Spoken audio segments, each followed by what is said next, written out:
नमस्कार मेरे प्यारे विद्यार्थियों, मैं हूं प्रवीण बंसल और हम पढ़ रहे हैं कक्षा 11वीं लेखा शास्त्र, अध्याय 9 वित्तीय विवरण, फाइनेंशियल स्टेटमेंट्स। यह वित्तीय विवरण का पहला भाग है। आपकी पुस्तक में वित्तीय विवरण के 2 अध्याय हैं, अध्याय 9, अध्याय 10। पहला अध्याय आपको बिल्कुल बेसिक नॉलेज देगा। वित्तीय विवरण का मतलब है फाइनल अकाउंट्स। फाइनल अकाउंट्स अर्थात आपके खातों का अंत। वित्तीय वर्ष के खत्म हो जाने के बाद जो खाते बनाए जाते हैं उन्हें फाइनल अकाउंट्स कहते हैं। इसका मतलब पुस्तक में किस तरह से दिया गया है, चलिए देखते हैं।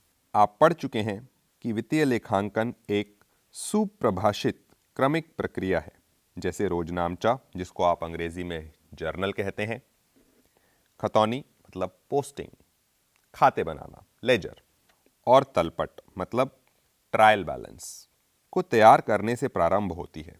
इस अध्याय में आप वित्तीय विवरण को तैयार करना और विभिन्न पणधारियों से संबंधित विभिन्न प्रकार की आवश्यक सूचनाओं, पूंजी और आगम मदों के मध्य अंतर और इनकी उपयोगिता तथा वित्तीय विवरणों के प्रकार व इन्हें तैयार करने की विधि समझ सकेंगे। कहने का मतलब यह है कि जर्नल, लेजर या ट्रायल बैलेंस को बनाने से आपको लाभ या हानि का ज्ञान नहीं होता था। तो यह अध्याय इस जर्नल, लेजर, ट्रायल बैलेंस को बनाने के बाद का पद है। आप इस अध्याय में सीखेंगे कि आप किसी फर्म के प्रॉफिट या लॉस कैसे पता लगाते हैं और वित्तीय विवरण मतलब किसी फर्म की फाइनेंशियल पोजीशन कैसी है। आइए देखते हैं। अध्याय 1 से अगर हम याद करें कि व्यापार का उद्देश्य यह है कि पणधारियों को उनकी अर्थपूर्ण सूचनाओं को पहुंचाना, उपयोगकर्ताओं को, जो आंतरिक और बाहरी कोई भी हो सकते हैं, यह जानकारी मिले कि फर्म में क्या चल रहा है, तो उनके पास ऐसा क्या पहुंच जाए जिसको देखने मात्र से वो यह पता लगा सकें कि फर्म में निवेश करना लाभदायक होगा या हानिकारक, या व्यापार का मालिक, व्यवसाय का स्वामी यह जान पाए कि उसके व्यवसाय में कितना सामान खरीदा जा रहा है, बेचा जा रहा है, कौन से खर्चे ज़्यादा हो रहे हैं, कम हो रहे हैं, कितनी परिसंपत्तियां उपलब्ध हैं, कितने कर्जे हैं इत्यादि। इन सभी चीज़ों की जानकारी आपको फाइनल अकाउंट से मिलेगी और यह अध्याय आपको इसी चीज को सिखाने के लिए दिया जा रहा है, जिनकी सहायता से वे सही निर्णय ले सकें। पणधारी प्रत्येक वह व्यक्ति है जो व्यापार से जुड़ा है। विभिन्न पणधारियों के हित मुद्रा अथवा गैर मुद्रा संबंधी हो सकते हैं अथवा प्रत्यक्ष और अप्रत्यक्ष भी हो सकते हैं।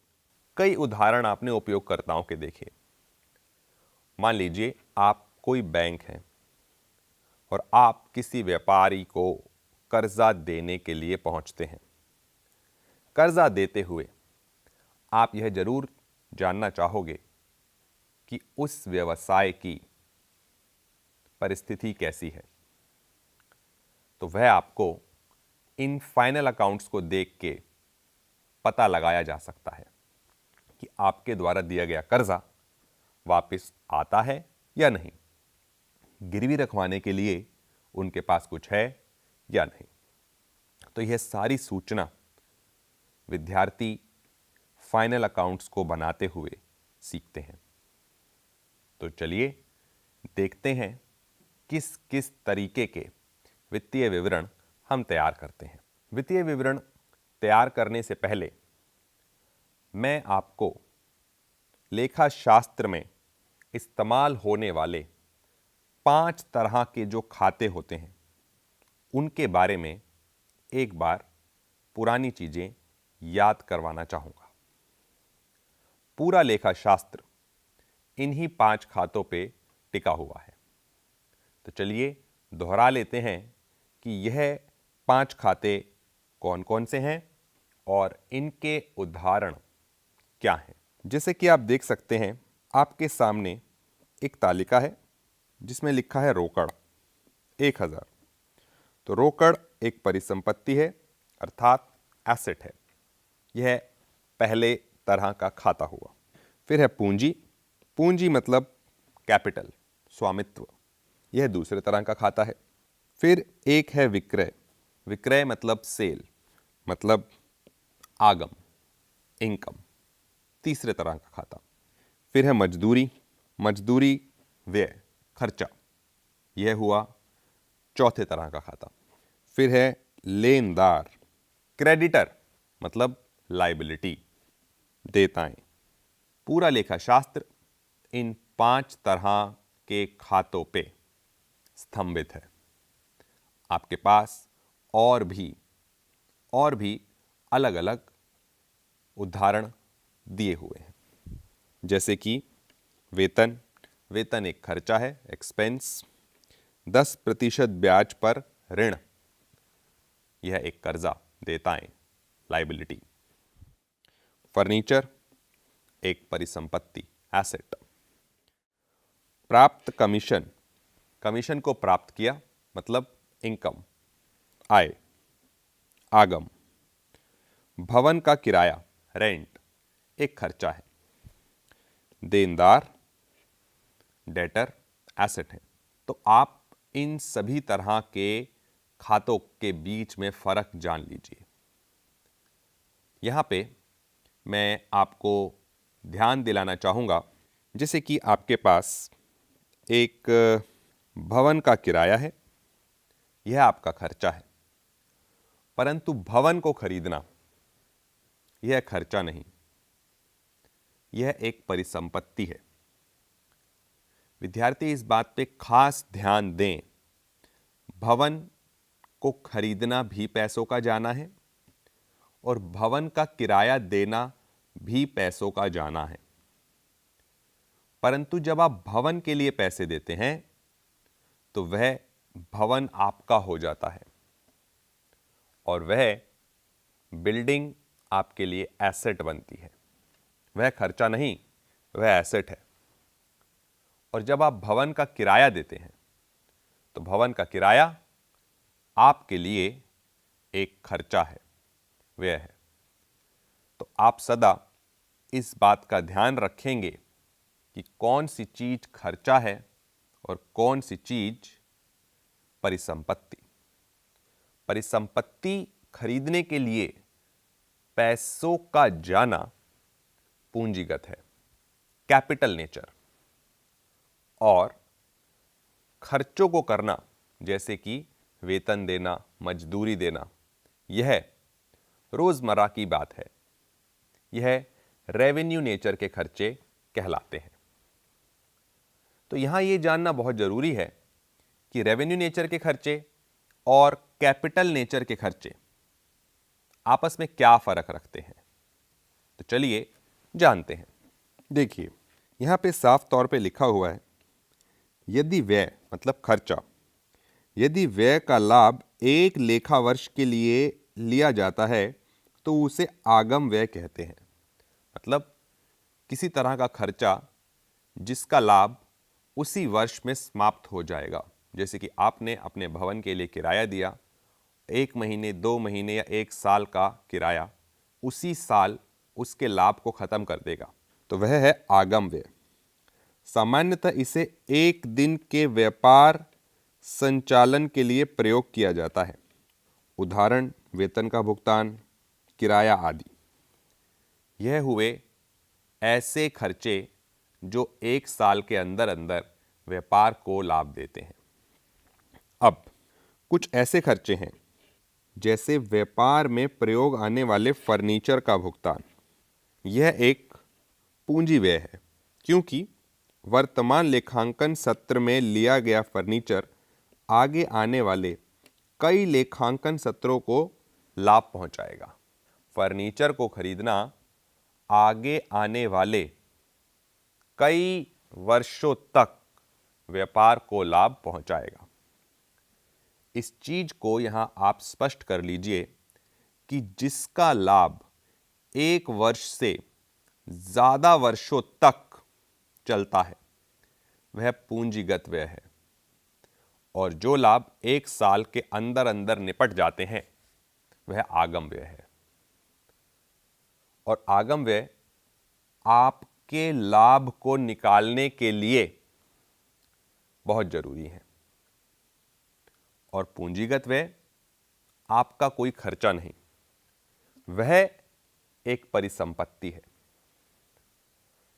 तो बच्चों, आपको एसेट और एक्सपेंस के बीच में फर्क समझ आ गया होगा। तो चलिए देखते हैं इस तरह के खर्चों को किस तरह खातों में लिखा जाता है, और परिसंपत्तियों को कैसे लिखा जाता है वो हम बाद में देखेंगे। फाइनल अकाउंट्स में सबसे पहला खाता जो हमें सीखना है उसका नाम है व्यापारिक खाता। व्यापारिक खाते को हम ट्रेडिंग अकाउंट भी कहते हैं। जैसा कि नाम ही बता रहा है, व्यापारिक, ट्रेडिंग, सामान को बेचना और खरीदना। ध्यान दीजिए, यह फाइनल अकाउंट्स का पहला कदम है, व्यापारिक खाता। व्यापारिक खाता इसलिए बनाया जाएगा ताकि हम यह पता लगा सकें कि सिर्फ और सिर्फ सामान को खरीदने और बेचने से हमें क्या लाभ या हानि प्राप्त हुई। मैं फिर से दोहराना चाहूंगा, सामान को खरीदने और बेचने से हमें क्या लाभ और हानि हुई, सिर्फ खरीदने बेचने से। चलिए देखते हैं। वर्ष 2005-06 में मैसर्स प्राइम प्रोडक्ट्स के लिए निम्न तथ्यों के आधार पर व्यापारिक खाता तैयार करें। देखिए, आप इसको एक कहानी के रूप में समझिए। आप एक व्यापारी हैं जिसके पास वर्ष के प्रारंभ में 50,000 रुपए का स्टॉक पहले से ही है, 50,000। तो वह आप व्यापारिक खाता के डेबिट साइड पे लिखिए 50,000। और अब आपको ऐसा लगता है कि यह 50,000 बहुत कम है। एक दुकानदार को 50,000 रुपए का सामान बहुत कम व्यतीत हो रहा है। तो उसने क्या किया? उसने 1,10,000 रुपए का सामान और खरीदा, परंतु उसमें से 7,000 रुपए का सामान उन्हें ऐसा लगता है डिफेक्टिव है या वह खराब है, तो उस सामान को वह वापस कर देते हैं। तो देखिए, क्रय 1,10 जिसमें से वापसी हुई 7,000 की, तो क्रय हो गया 1,03,000 का। आप देखिए, आप व्यापारिक खाता बना रहे हैं। व्यापारिक खाते में डेबिट और क्रेडिट साइड बनाई गई, और डेबिट में हम वह सब लिख रहे हैं जो उस व्यापारी का खर्चा हुआ। 50,000 का सामान उनके पास था, 1,03,000 का सामान उन्होंने और खरीद लिया। चलिए आगे बढ़ते हैं। उसके बाद जहां पे भी इस व्यापारी ने अपने माल को बनाया, उस फैक्ट्री का किराया 30,000 रुपए है। अब विद्यार्थियों, यहां आपको एक बात का ध्यान देना है। व्यापारिक खाता उन खर्चों को लिखेगा जो खर्चे सामान को बनाने और खरीदने से ताल्लुक रखते हैं। जिनको हम सामान खरीदने और बनाने से सीधा सीधा जोड़ सकते हैं, उन खर्चों को व्यापारिक खाता लिखेगा।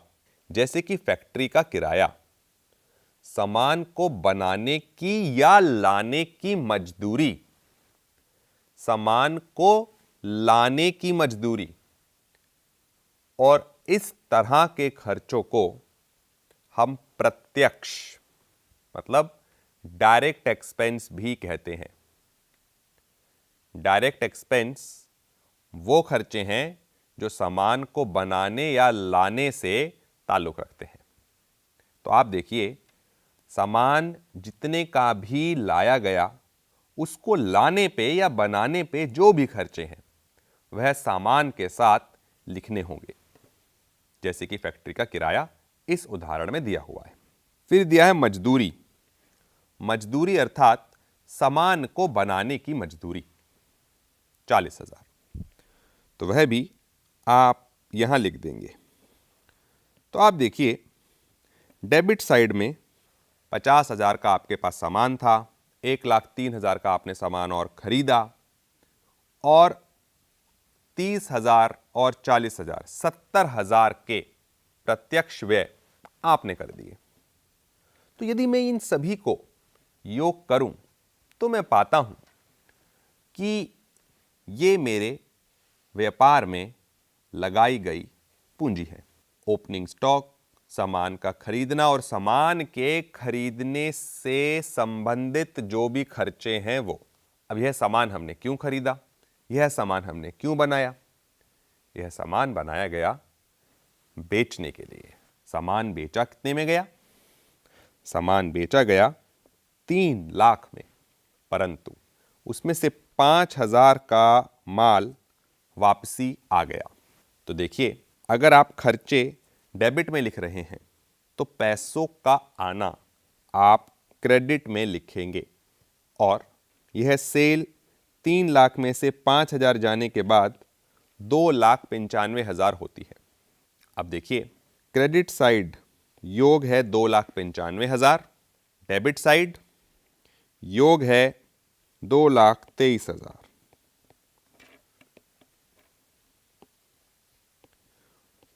जो शेष बचा वह बचा 72,000। यह है फर्म का ग्रॉस प्रॉफिट, सकल लाभ, सामान को खरीदने और बेचने से। परंतु इसमें खर्चे सिर्फ और सिर्फ सामान को खरीदने या बनाने से संबंधित उन्हीं को लिया गया है। इस तरह से आपका व्यापारिक खाता या ट्रेडिंग अकाउंट बनाया जाता है। आप देख सकते हैं, आपके सामने कुछ खातों के शेष दिए हुए थे और उन शेषों को इस्तेमाल करके आपने सकल लाभ पता लगाया। सकल लाभ और कुछ नहीं, सिर्फ और सिर्फ सामान खरीद बेच के जो मुनाफा हुआ उसको दर्शाता है। चलिए और उदाहरणों से व्यापारिक खाते पे अच्छी तरह से चर्चा कर लेते हैं। देखते हैं दूसरे उदाहरण में किस तरह के खर्चे दिए हुए हैं। विद्यार्थियों, आपको व्यापारिक खाता बनाते हुए सबसे ज्यादा कठिनाई होगी खर्चों को पहचानने में। इन खर्चों को पहचानना कोई अद्भुत कला नहीं। आप जितने प्रश्न करेंगे उतनी ज्यादा इस चीज में आप स्पष्टता पाएंगे। जैसे इस उदाहरण में आपने देखा, क्रय पर ढुलाई, मतलब परचेज के लिए कुछ मजदूरी दी गई। तो यह आपके व्यापारिक खाते का हिस्सा बनेगा, परंतु साथ में आपको दिया गया है विक्रय पर ढुलाई, मतलब गुड्स को सेल करने से संबंधित कोई खर्चा। यह व्यापारिक खाते में नहीं आएगा, क्योंकि मैंने स्पष्ट रूप से आपको बता दिया है कि सिर्फ उन्हीं खर्चों को व्यापारिक खाते में स्थान मिलेगा जो सामान को खरीदने व बनाने से संबंधित है। इसके बाद फैक्ट्री का किराया, यह सामान को बनाने से संबंधित एक खर्चा है, तो इसे व्यापारिक खाते में स्थान मिलेगा। परंतु ऑफिस का किराया सामान बेचने से संबंधित खर्चा है। ऑफिस मतलब सेल्स के लिए बनाया गया स्थान, एडवर्टाइजमेंट के लिए बनाया गया कोई स्थान, तो यह सब सामान बेचने से संबंधित खर्चे हैं, इन्हें हम व्यापारिक खाते में जगह नहीं देते। तो इसी बात का आपको ध्यान रखना है कि व्यापारिक खाते में किस किस खर्चे को स्थान मिलता है। व्यापारिक खाते से संबंधित बहुत सारे प्रश्न आपकी पाठ्य पुस्तक में दिए हुए हैं। आप सभी इन प्रश्नों का अभ्यास करें। बाकी चीज़ें हम अपने अगले भाग में सीखेंगे। धन्यवाद।